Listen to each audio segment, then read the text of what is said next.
Hey guys, this evening I have a locomotive that I picked up at a train show that they said was DCC ready. I would believe that here with the mess that I found inside the cab or inside the shell. It was all of this. It was all kind of stuffed up in the top. This was they tried to glue this at the top and it didn't stay. It has a light here. It has another light that was in the front that's in the end of this. Or I take that back, it's in the end of this right here. That was the other light.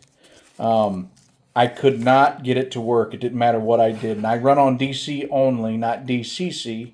So this is a quick little lesson in how to remove this stuff off something somebody maybe just, threw together and make it back into a DC model. For those that don't know, small tips and tricks on soldering. When it comes to this type of soldering, a lot of stuff that you do, the metal's going to be real thin, or it's going to be dirty, maybe from rust or something. You want to make sure that your metal is clean. Use a little sandpaper or something and rub it down real good. Make sure that the metal is clean before you start soldering. Also, make sure you have flux. Make sure you put some flux on before you start trying to add your solder. It helps it adhere to the metal better. And take your time. Don't burn yourself. It does take a little practice. It is a little bit of a skill.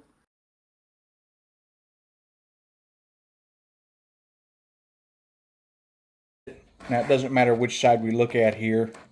What I did was, if you notice here, for this age of this Athearn, this is a newer motor. This motor was designed, it's actually got the mounts on the bottom for like the screw-in mounts. If you have the screw-in mounts already for the newer chassis, this shouldn't be a problem. But I noticed after I soldered the wires from here to the top of the motor on both sides, which naturally you need to take this off to solder, otherwise you will melt the stand that holds the motor. I noticed when I put it on the track I didn't get any power. Well, it turned out I didn't have a ground. And what's going on is, on the bottom of this motor, if you look down in there, you see that copper tab that's on the bottom of the motor.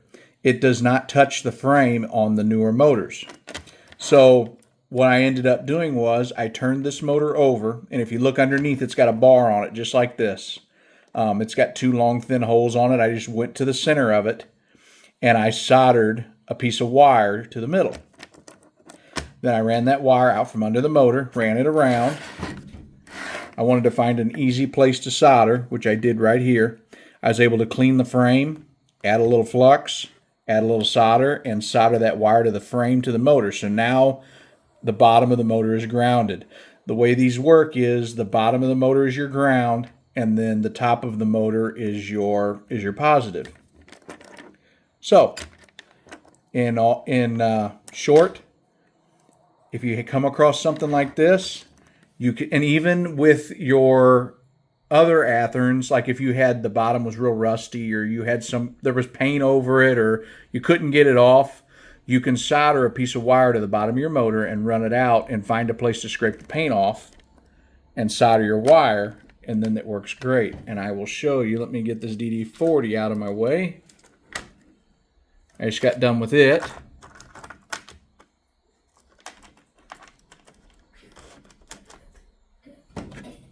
And check this out. Really, really smooth. These newer brass housed motors work really, really well. Nice and smooth. It picks right up. It goes fast. There's no hesitation. There's no stutter. And a lot of that is to do with when you hardwire these, instead of using the metal tab. Let me see if I can find you an example. I don't think I have one sitting out, but what happens is this tab originally, right here, this tab is originally long, and it goes over and it makes an elbow and comes down and goes under this bar, and the same thing on the other side. It comes over here, goes down, and goes under this bar. And when they do that, sometimes they can, when the train's moving, or if you bend one or whatever, maybe it won't touch, it'll get a bad connection.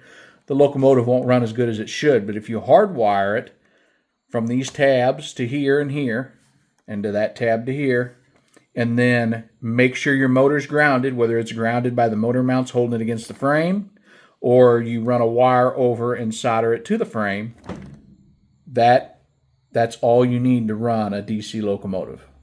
Thanks for watching this, guys. If you have any questions, feel free to ask. I'll help you the best I can, and definitely check me out on TikTok as well. I've got a TikTok, Local Rail Runners, and I'll see you in the next one.